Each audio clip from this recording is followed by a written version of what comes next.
Mapagpalang araw po sa inyong lahat. Ngayon po ay araw ng Sabado, ika-3 ng Enero.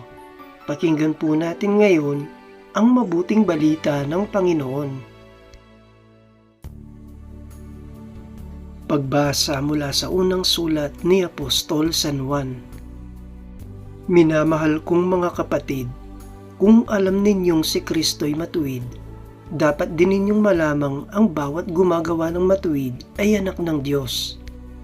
Isipin ninyo kung gaano kalaki ang pag-ibig sa atin ng Ama. Tinatawag niya tayong mga anak ng Diyos. At iyan ang totoo. Ito ang dahilan kung bakit hindi tayo nakikilala ng mga makasanlibutan. Hindi nila kinikilala ang Diyos. Mga minamahal, sa ngayon, tayo'y mga anak ng Diyos, ngunit hindi pa nahahayag ang magiging kalagayan natin. Gayunman, alam nating sa pagparitong muli ni Kristo, tayo'y matutulad sa Kanya, sapagkat makikita natin Siya sa Kanyang likas na kalagayan. Kaya't ang sino mang may pag-asa sa Kanya ay nagpapakalinis, tulad ni Kristo siya'y malinis. Ang bawat nagkakasala ay lumalabag sa kautusan ng Diyos sapagkat ang kasalanan ay paglabag sa kautusan.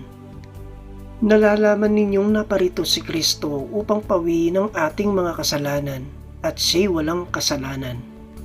Ang nananatili sa Kanya ay hindi nagpapatuloy sa pagkakasala. Ang sino mang nagpapatuloy sa pagkakasala ay hindi nakakita ni nakakilala sa Kanya.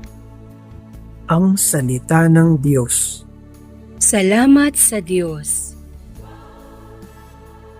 Salmong Tugunan. Kahit sa ay namamalas, tagumpay ng nagliligtas. Umawit ng bagong awit, sa Panginooy ialay, pagkat yaong ginawa niya ay kahangahangang tunay, sa sariling lakas niya at taglay na kabanalan. Walang hirap na natamo, yaong hangad na tagumpay. Kahit sa ay namamalas, tagumpay ng nagliligtas.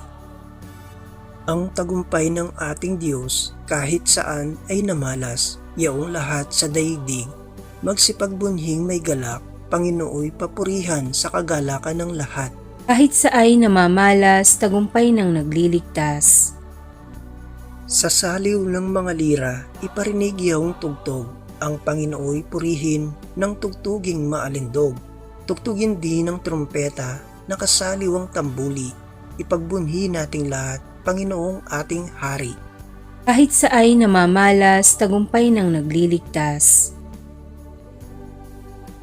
Aleluya, aleluya, naging anak ng Diyos tayo, sa salitang naging tao, na nanirahan sa mundo. Aleluya, aleluya.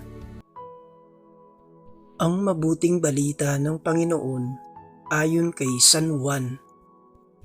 Kinabukasan, nakita ni Juan si Jesus na lumalapit sa kanya.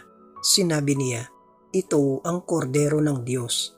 Ito ang nag-aalis ng mga kasalanan ng sanlibutan.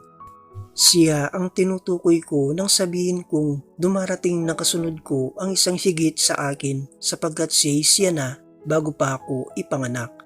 Hindi ko rin siya lubos na nakikilala noon. Bagamat ako'y naparitong nagbibinyag sa tubig upang ipakilala siya sa Israel."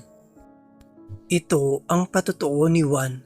Nakita ko ang Espiritong bumababa buhat sa langit, gaya ng isang kalapati, at nanatili sa kanya. Hindi ko nga siya lubos na nakikilala noon. Ngunit ang nagsugo sa akin upang magbinyag sa tubig ang nagsabi sa akin, "Makikita mo ang Espiritu na bababa at mananatili sa isang tao. Siya ang magbibinyag sa pamamagitan ng Espiritu Santo." Nakita ko ito at pinatotohanan kong siya ang anak ng Diyos. Ang mabuting balita ng Panginoon. Pinupuri ka namin, Panginoong Hesukristo.